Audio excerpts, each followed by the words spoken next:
Hi! Ito naman yung alaga naming tatlo mga kababoy. So, ano pa lang po sila. Magwa 1 month pa lang po ngayong darating na April 28. So, mag 1 month pa lang sila mga kababoy. So, masasabi mo na talaga na mas buyag yung baboy mo o mas madali silang lumaki pag naka-unli feeder po. Yan. So, naka-unli feeder tong tatlo ng baboy. So, yan yung mga pangangatawan ng mga baboy na mga biik na pag ina-unli feeder mo. So, minuto-minuto is kumakain sila kasi naka-unli feeder po sila. Yan. Yan. So, may laman pa. So, baka mga mamayang hapon lagyan ulit para mas palaging unli. Yan. So, makikita mo mga kababoy na sa tuwing noon, pag hindi pa sa naka-unli feeder, malayo ka pa lang, umiiyak na yan, humihingi ng pagkain. So, nang nilagay na itong feeder na to, auto feeder na to, so, hindi mo na makikitang umiiyak na humihingi ng pagkain. Kasi nga, naka-auto feeder na, naka-unli na yung pagkain nila. So, yan. Pangpansin mo na nga na parang feeling mo ano ba ito, walang ganang kumain. Pero, yan, busog na yan kasi nga dito sa auto feeder na ito. Ayan. So, wala pang isang buwan yan mga kababoy. Magwa 1 month pa lang yan ngayong April 28. So, ano ba ngayon? 27. So, bukas pala mga kababoy is magwa 1 month na to. So, yan na yung mga pangangatawan nila pag naka-auto feeder. So, buyag. Kasi pag naka-auto feeder is unli yung pagkain nila. So, yan yung mga pangangatawan. Yan. 1 month, mag 1 month pa lang yan mga kababoy. So, ganyan, nakabuyag yung mga pangangatawan nila. Yan na. Yan.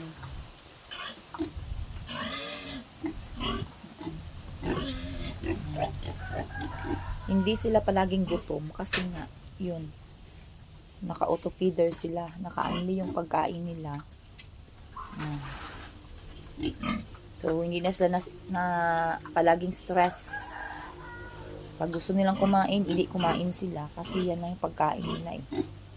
Naka-auto feeder na yan. Yan, so konti na lang. So, yung nilagay dito na isang sako, yan na lang po yung naiwan. Yan. So, ganun sila kabilis kumain mga kababoy. So, kung naka-unli feeder sila, naka-auto feeder sila, naka-unli yung pagkain nila. So, mas madali silang lumaki. Kasi kapag diba sa mga alaga yung biik, pag tinipid mo sa pagkain ng mga yan, so, mas matagal din silang lumaki. Diba? Pero pag naka-unli yung pagkain nila, pag may auto feeder sila, so, syempre, madali din silang lumaki, diba? Yan. So, wala pang 1 month yan. Magwa 1 month pa lang yan bukas. So, hindi sila stress. Sinasabi mong gutom. Kasi, unli. Naka-unli sila. Yan. So, maya-maya, pag gutom na naman yan, kain na naman. So, ngayon yung ginagawa nila is, yan. Parang inihingal sa busog mga kababoy. Diba? Ay, so, pahinga muna. Pahinga muna din maya-maya, kain na naman. No. So, dito namin na bahay babuyan mga kababoy is 3 yan lang sila. Kasi nung binili namin ito, 3 na lang yung naiwan. So, ayan. Kaya 3 lang sila. Yan. Isang babae, yung sa gitna, yung malaki yan, o yung sa gitna is babae yan.